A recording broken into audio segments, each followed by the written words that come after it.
अस्सलाम वालेकुम students. Vital educators और इसके ज़ेर एहतमाम chemistry grade 10 National Book Foundation new course chapter number है जनाब अब हमारा 2। इससे पहले हम अपना चैप्टर नंबर 1 मुकम्मल कर चुके हैं। उसके शॉर्ट क्वेश्चंस को भी हमने टच किया और बहुत ही शॉर्ट चैप्टर था। और ये चैप्टर नंबर 2 भी बहुत शॉर्ट इन लेंथ, आप कह सकते हैं कि एक शॉर्ट चैप्टर है लेकिन इम्पॉर्टेंट चैप्टर है। मैटर क्या चीज़ है जी? मैटर यूँ समझ लें कि हमारी दुनिया में हमारी जो भी चीज़ें आप देखते हैं, आप ख़ुद, आपका जो जिस्म है, इसी तरह कंप्यूटर, इसी तरह टेबल, इसी तरह घर, गाड़ी, कोई भी चीज़, हर चीज़ उसके अंदर एक मैटर होता है। वो मैटर से बनती है। कोई भी चीज़ है, जैसे लकड़ी है, उसका अपना मैटर है, उसकी अपनी एक कॉन्स्टिट्यूशन है। ये जो मैटर है, अभी अगर आप इसमें ये एक छोटा सा साइकिल देखें तो यहाँ पर आपको गैस, लिक्विड, सॉलिड ये सब नज़र आ रहा है। ये बेसिकली मैटर की स्टेट्स हैं। अब अगर मैं आपको थोड़ा सा ये डायग्राम समझाऊं तो आपको ये चैप्टर मेरे ख्याल से तो 50% से भी ज़्यादा समझ आ जाएगा। उसकी रीज़न ये है कि इसी डायग्राम के अंदर इस चैप्टर का तमाम कॉन्सेप्ट मौजूद है। तो इस डायग्राम को ही मैं सबसे पहले आपको फर्स्ट हैंड में समझाता हूँ, फिर चैप्टर की तरफ जाते हैं। देखें, सबसे पहले अगर आप देखें तो आपको ये 3 सर्कल्स नज़र आ रहे हैं, गैस, लिक्विड एंड सॉलिड। ये बेसिकली क्या चीज़ है? ये स्टेट्स हैं, स्टेट्स ऑफ मैटर हैं, या मैटर की मादे की हालतें हैं। उसकी हालत है कि जनाब किसी वक्त वो गैस में है, गैशियस फॉर्म में है, किसी वक्त वो लिक्विड फॉर्म में है और किसी वक्त वो सॉलिड फॉर्म में है।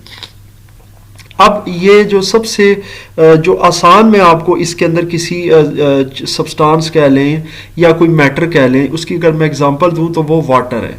हम वाटर को ले लेते हैं क्योंकि वाटर जो होता है ना हमारे पास ये तीनों स्टेट्स में पाया जाता है। और ये कोई घर ऐसा नहीं है जहाँ पर ये तीनों स्टेट्स में पाया ना जाए। क्योंकि देखें, लिक्विड स्टेट में हमारे पास पाया जाता है, हम पानी पीते भी हैं, हम पानी से नहाते भी हैं, कपड़े भी धोते हैं, बर्तन भी धोते हैं, पानी हर तरफ यूज़ होता है।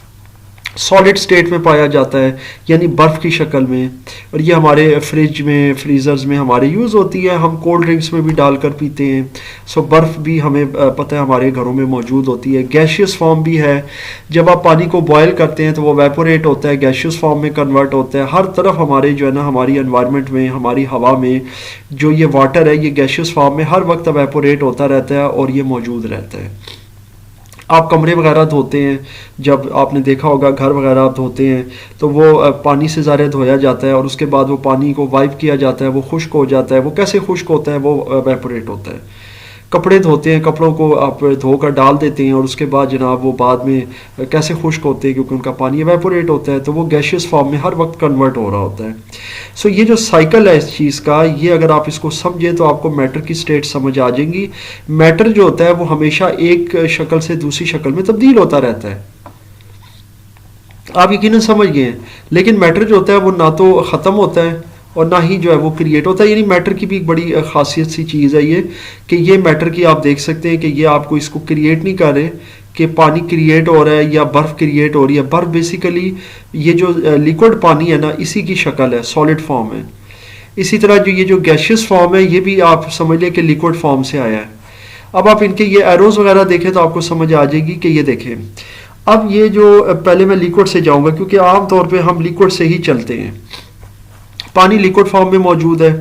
आपको मैं एक एग्जांपल देता हूँ कि पानी जब आपका फ्रीज होता है तो वो क्या बन जाता है? बर्फ बन जाता है। और यही बर्फ जब मेल्ट होती है तो अगेन पानी बन जाती है। Very simple.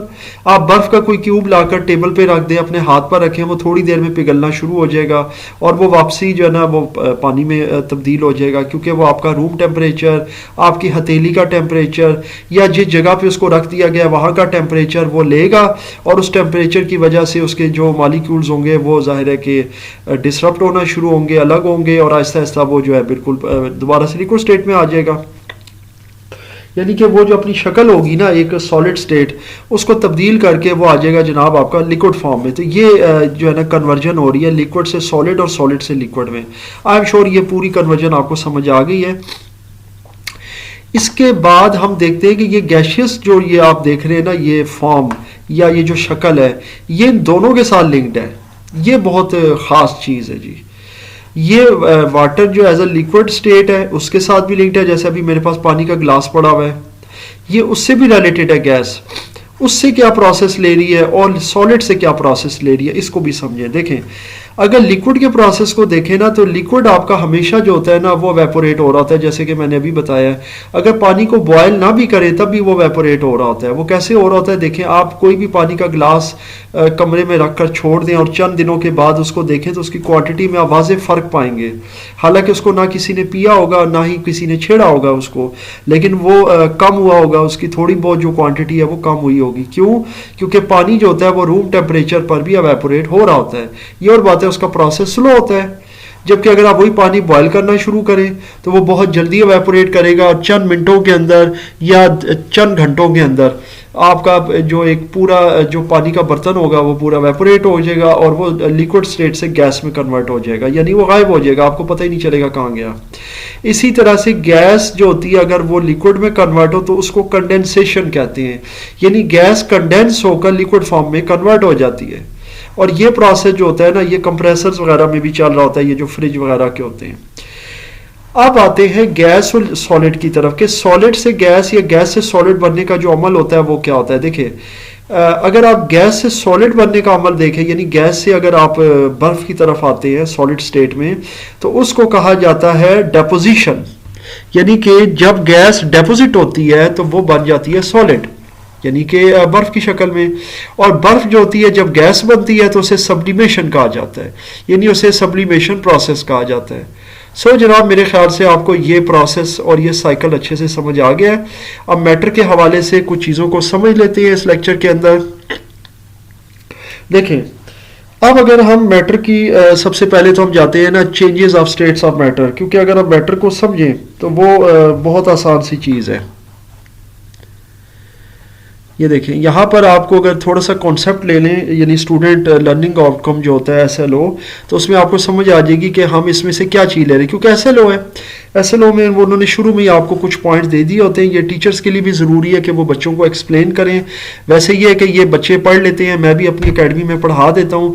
इसमें आपको ये चीज़ें जो होती हैं ना, इनके कॉन्सेप्ट्स ना सिर्फ इस चैप्टर में करवाए जाते हैं यानी SLO के पॉइंट ऑफ व्यू से, और अगर कुछ चीज़ें इस चैप्टर में गिवन ना भी हों तो टीचर अपनी तरफ से आपको बता देता है, जैसे कि changes of states of matter, internal energy without change in temperature, और इसमें से कुछ चीज़ें अभी मैंने बताई हैं, कुछ आने वाले लेक्चर्स में। फिर एवेपोरेशन और बॉइलिंग में फ़र्क, ये बहुत इंपॉर्टेंट सवाल है, ये अक्सर पेपर में भी आता है कि एवेपोरेशन प्रोसेस और बॉइलिंग प्रोसेस में क्या फ़र्क है। क्योंकि बॉइलिंग वो होती है जब हम पानी को उबालते हैं, बॉयल करते हैं, और एवेपोरेशन एक नेचुरल प्रोसेस है जो खुद ब खुद हो रहा होता है, वो क्या होता है, तो इसमें फ़र्क क्या है। और इस तरह बहुत सारी चीज़ें, एवोगैड्रो नंबर है या एवोगैड्रो लॉ है, चार्ल्स लॉ है, इसे चार्ल्स लॉ पढ़ते हैं, चार्लेस लॉ नहीं पढ़ते। बॉयल्स लॉ है, इसे बॉयल्स लॉ नहीं पढ़ते, मतलब बॉयल एक अलग वर्ड है। ऐसा बहुत सारी चीज़ें हैं। 2.1 पे जाते हैं जी, changes of states of matter. देखें, अब जो मैटर है उसकी स्टेट्स किस तरह चेंज हो रही होती हैं, ये अभी मैं आपको पढ़ा भी चुका हूँ, उसी से रिलेटेड ये नोट है, इसको पढ़ लेते हैं।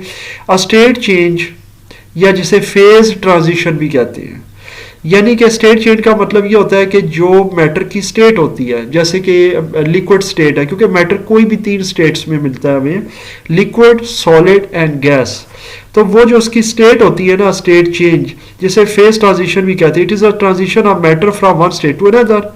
इसको हम मैटर की ट्रांजिशन कहते हैं एक शक्ल से दूसरी शक्ल में, such as a solid state to a liquid, liquid से गैस, यानी कि कोई भी, या a state of matter directly between a solid and a gas. और बाज़ औक़ात मैटर जो होता है ना वो सॉलिड से गैस में डायरेक्टली भी कन्वर्ट हो जाता है, जो कि मैं अभी आपको बता चुका हूँ, ये भी आपने पढ़ा है। ये देखें, ये इसे हम सब्लिमेशन प्रोसेस कहते हैं, सॉलिड से गैस में डायरेक्टली कन्वर्ट हो जाता है। सो आई एम श्योर आपको समझ आ रही है। These transitions occur without a temperature range या change, and they can be understood through kinetic particle theory and the internal energy। ये याद रखिएगा कि ये जो ट्रांजिशन है ये खुद ब खुद होती रहती है, यानी इनके लिए ज़रूरी नहीं है कि आपको कोई प्रॉपर टेम्परेचर जो है वो अरेंज करना होगा। इसके लिए हमें काइनेटिक पार्टिकल थ्योरी को पढ़ना होगा, इसको समझना होगा कि ये क्या होती है। इसके अलावा इंटरनल एनर्जी क्या होती है, ये 2 चीज़ें। देखिए, इंटरनल एनर्जी क्या होती है, it is composed of kinetic energy, kinetic energy से ये बनी होती है, यानी टेम्परेचर रिलेटेड पोटेंशियल एनर्जी, और पार्टिकल पोजीशन और इंटरेक्शन, और जो उनके पार्टिकल पोजीशन और उनके इंटरेक्शन, पार्टिकल क्या होते हैं, ज़ाहिर है किसी भी मैटर के अंदर जो उसकी स्टेट होती है, चाहे वो लिक्विड हो गैस हो, तो उसमें जो उसके एटम्स होते हैं उनकी पोजीशन, और इट इज़ ज़ाहिर है कि ये it is all the things studies during phase transition. During phase transition, the temperature remains constant and hence the kinetic energy. इसका मतलब ये है कि फेज जो ट्रांजिशन होती है, यानी एक मैटर एक शक्ल से दूसरी शक्ल में, यानी लिक्विड से गैस में जा रहा था, गैस से लिक्विड में, उसमें क्या होता है, इसमें याद रखिएगा कि टेम्परेचर जो होता है ना वो कांस्टेंट रहता है और काइनेटिक एनर्जी भी. हाउएवर द पोटेंशियल एनर्जी जो होती है वो तब्दील हो रही होती है. This shift in potential energy causes the overcoming and generation of interparticle forces during phase transition. तो ये जो पोटेंशियल एनर्जी का जो शिफ्ट होता है यानी तब्दीली होती है, ये इसके इंटर पार्टिकल जो फोर्सेस होती है ना उनके आपस में ओवरकमिंग की जो एक जनरेशन होती है, जब वो जनरेट होती है उसको वो फेज ट्रांजिशन के अंदर जो है वो ज़ाहिर ज़हूर पजीर करती है. यानी कि इंटर पार्टिकल फोर्सेस का मतलब ये होता है कि जो एटम्स के जो आपस में इंटरेक्शन होती है वो इससे प्रोपिगेट होती है. तो ये यहाँ तक मैं इस लेक्चर को ख़त्म करता हूँ. छोटा सा लेक्चर है, इसमें कोई भी किसी किस्म का क्वेश्चन हो तो मुझसे आप ज़रूर पूछिएगा. इसको यहाँ पर मैंने इसीलिए एंड किया ताकि कॉन्सेप्ट आप अच्छे से समझ जाएं. अगला लेक्चर हम थोड़ा तवील बनाएंगे, उसमें इंशाअल्लाह ताला हम इन डिटेल जो है ना इसकी हम ट्रांजिशन को और फेजेस को डिस्कस करेंगे.